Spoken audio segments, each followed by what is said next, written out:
I am Ferdinand Marcos, and I am the President of the Republic of the Philippines. I stand today on behalf of 110 million Filipinos. Hi everyone, hello universe, it's me again. Shout out sa inyo mga kababayan. Hello sa mga Marcos Loyalists. MCOS. But anyway guys, mayroon siyempre i-upload po natin ito. Kailangan yan naman ang pangako natin kay Pangulong Marcos Jr. Sabi niya kasi tulungan natin sa kanyang administrasyon. Wala man tayo maitulong na mas malaki, pero ang maitulong ko lang to spread the good news from his administration. O di ba? Yung mga magagandang programa niya, yung mga big projects niya, malaking malaking maitulong natin sa kanya pag-i-spread sa ating mga kababayan para nang sa ganun ma-inform sila na ang Pangulo may nagawa talaga, hindi lang po siya nakaupo, hindi puro travel. Ganun yun po ang pinaka-goal natin dito kasi yan ang hiniling ng Pangulo. As a Marcos supporters, loyalists, yun po, kailangan po natin yan. So dahil dito, kanina mga kababayan, ngayong araw, as usual, laging may trabaho ang Pangulo, laging umiikot kung saan-saan na napapadpad. Kung nag-i-inspect talaga siya. So, sa araw na ito, kanina, in-inspect niya yung bagong train na alam po natin, dekada na hindi po umandar. After 10 years, hinihintay si PBBM para mapaandar, magamit yung bagong train. At kudos kay dating Pangulong Aquino. So dahil dito po mga kababayan, ito naman po ay binisita niya po, in-inspect niya yung subway. Di ba? Yan po ay nag-umpisa ang bungkalan niyang subway na yan sa panahon ni Digong naman.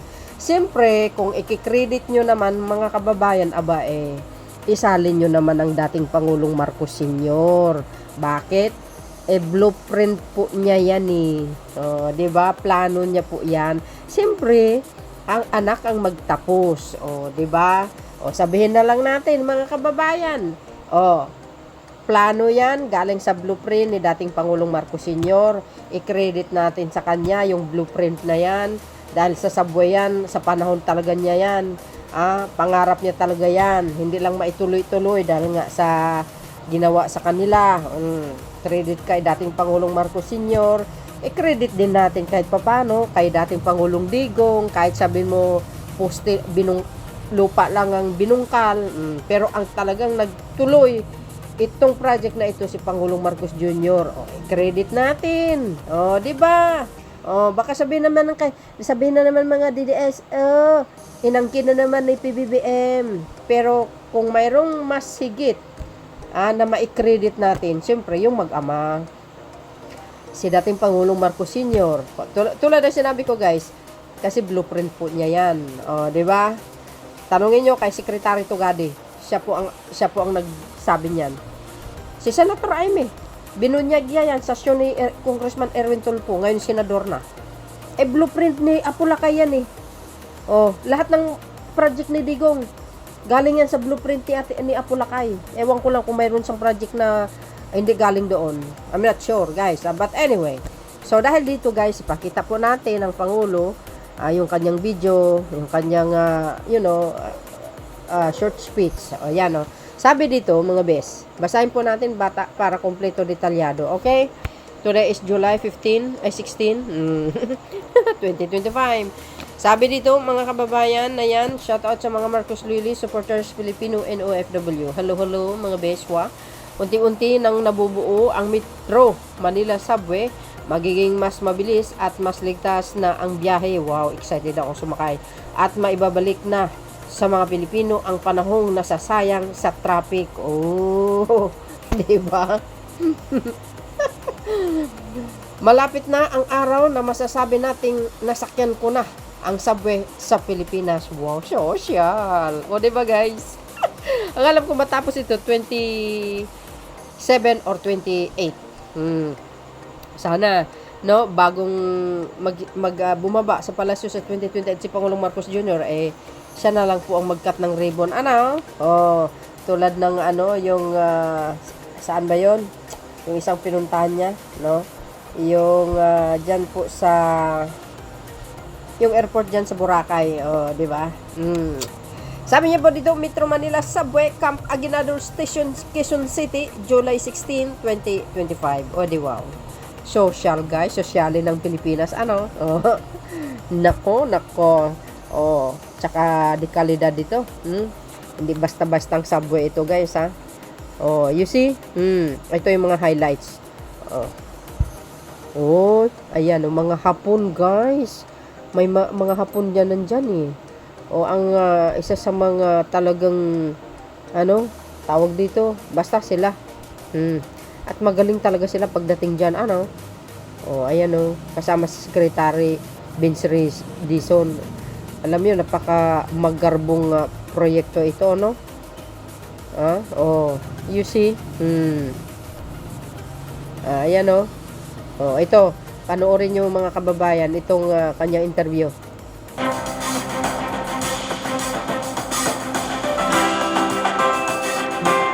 Nakita nyo yan, guys. Grabe, ang galing. Kasama po si Secretary Gibo. Siyempre, nawala yan.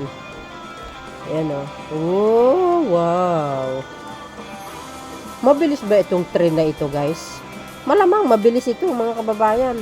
Ay, mga hapon pala mga yan,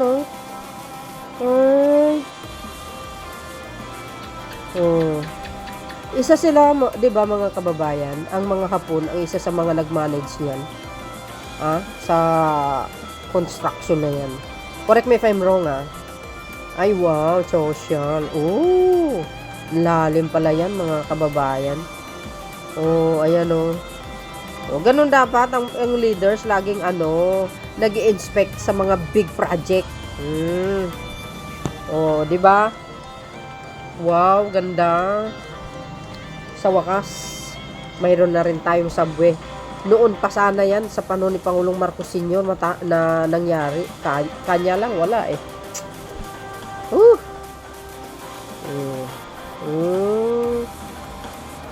Ayan, Shoutout sa inyo, mga best. Ano po ang kapalagayan nyo? Masaya, di ba? Ayan, para sa lahat,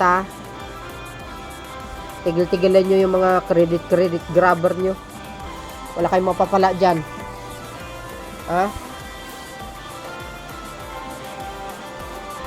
Wow, galing.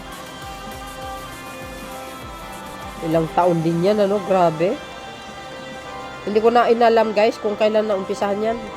I think 2021 yata yun. Correct me if I'm wrong, ina-updates ko lang itong mga activities ni Pangulong Marcos Jr. Ay, wow. Galing.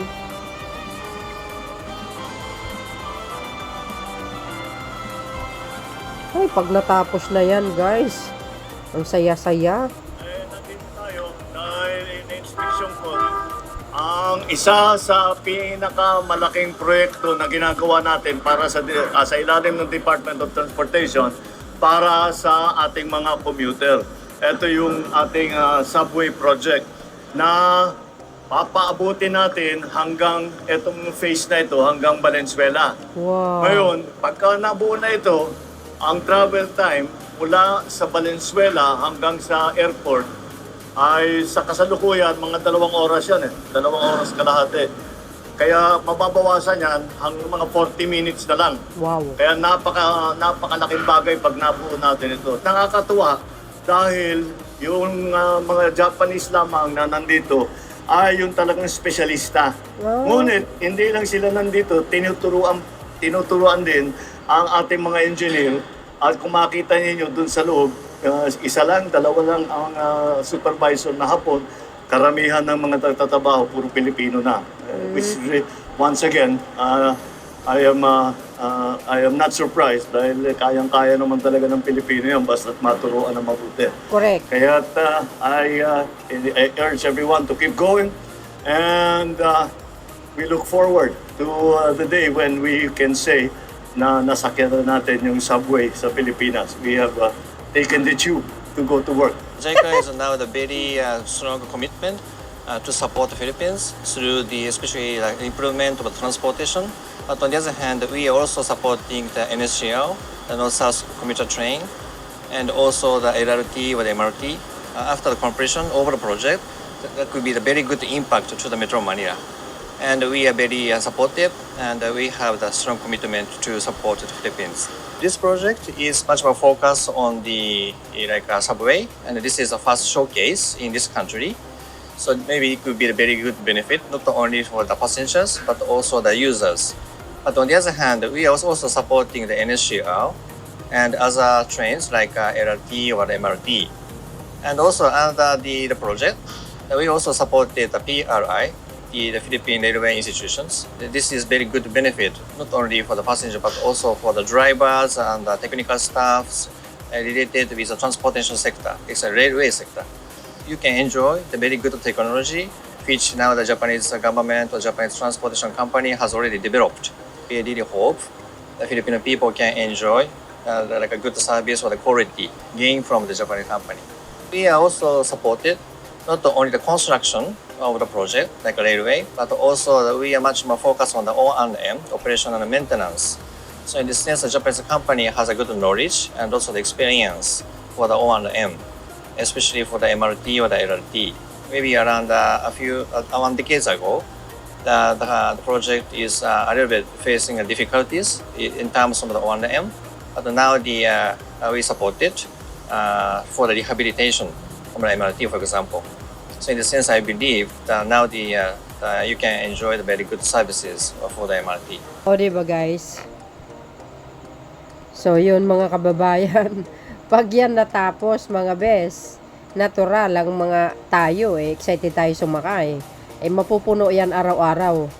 Pag ganon, no? Pag natapos itong subway na ito, siguro naman maluwag na yung kalsada dyan sa Maynila. Wala na gaanong pasahero. Nako, mawala ng pasahero yung mga bus at saka yung mga jeep. Pwede kayo naloka. I think, guys, for sure, luluwag ang kalsada. What do you think? Doon sa sinabi ko, mga kababayan. Totoo kaya na luluwag ang mga yung traffic dyan dahil dito sa subway pag natapos ito, mga bes? Kasi ang mga tao dyan nasasakay kasi mabilis para makarating sa work. 'Di ba? Tapos, yun na. Wala nang pasahero yung mga bus. Nasa subway na. Ay, maganda ito. Ayan naman talaga ang goal natin. Maiwas ang traffic at pollution dyan sa Maynila. Grabe. Siksikan. Pag natapos na si Mr. Subway, ay, nako. Excited na ako sumakay, mga besyo. So, yun guys, ang aking pinaka-latest update. Si Pangulong Marcos Jr. talaga, sobrang sipag ito. Alam nyo guys, naalala ko, di ba may upload ako video yan? Dito sa bagong trend na binili ni dating Pangulong Aquino, 2014. Ang laki ang pala yan, billion pala ang halaga niyan, dekada na po, hindi na paandar. Pero sabi nga natin, ako'y natutuwa kay Pangulong Marcos Jr. kasi wala siyang tinitingnan na political color. Although, naisip ko lang ito sa panahon ni Panot yan sa kanya po yan, yung trend na yan binili niya. Ngayon, kanya lang, may diferensya. May issue baga. So, pinaayos ni Pangulong Marcos Jr. Biro mo 48 na trend. Diba? Ang dami yun, diba? Mga bes, tapos hindi pala nagamit, may issue. Pag galing sa China talaga, naloka ako. Hindi talaga maganda, so, ang ibig kong sabihin, tingnan nyo yung kabaitan ni Pangulong Marcos Jr. Yung panahon ni Cory Aquino, yung project ng ama niya, especially yung Bataan Nuclear Power Plant, 'di ba natapos 'yon? Ano nangyari? Natingga. Tiningga ni Cory Aquino 'yun. Hindi nagamit ng mamayang Pilipino. 'Di ba mga bes? Pero ngayon tingnan nyo. Yan project ni Panot. Yung 'di ba, mga kababayan? Yung train na yan, project ni Panot. Sa kanya po yan, binili niya. Under the kanyang administration. Biro nyo, dahil mabait si PBBM, talagang pinaayos niya. Diba? Sana ganun din si Cory Aquino. Inopen niya sana yung BNP sa Bataan. Di ang laking ginhawa sana. Tingnan nyo ang Pangulong Marcos Jr. hindi po siya nagtatanim ng sama ng loob. Hindi yung tulad nung, ayaw ko maalala yung dating Pangulong Marcos Sr. 'Di ba? Parang ganun. Kasi words ni Cory yun eh. Ayaw niyang binuksan yung BNP kasi nga, ayaw niyang maalala yung dating Pangulong Marcos Sr. Ang tanong, ano ba namang kasalanan ni dating Pangulong Marcos Sr. sa kanila, 'di ba? But anyway, makalalayo pa tayo. Ang ibig kong sabihin, yun nga. So, bakit si Cory Aquino hindi niya tinuloy ang project ni dating Pangulong Marcos Sr.? Bakit si PBBM tinuloy niya itong project ni Panut? 'Di ba? Bait talaga eh. Sobrang bait. Hindi lang yun, guys, pinaayos niya pa dahil nga may aberya, may issue yung train. China gawa ba naman eh. Kaya yun, hindi pala natin alam mga kababayan na si PBBM pinagawa niya. Kaya minsan nabibigla tayo sa mga magagandang nangyayari, tingnan niyo. Ikumpara mo sa iba. Ito si PBBM hindi nagtanim ng sama ng loob sa mga naninira sa kanila dati. Well, anyway. So yun guys, ang aking naalala ko lang dito sa bagong trend. At lahat yan naman ay makikinabang para yan sa mamayang Pilipino. Kaya ginawa ni Pangulong Marcos Jr. yan. At siyempre, congratulations sa mga senior citizen sa 50% na discount. Ay, laki yun guys. So yun guys, ang aking pinaka-latest updates video. Maraming salamat sa inyong watching. Kudos naman kay PBBM at kay Secretary Vince Dizon sa bansang Japan. Talaga naman nakamonitor. At salamat po sa inyong watching. See you again on my next upload. Bye bye bye. Yan babus. God bless Philippines.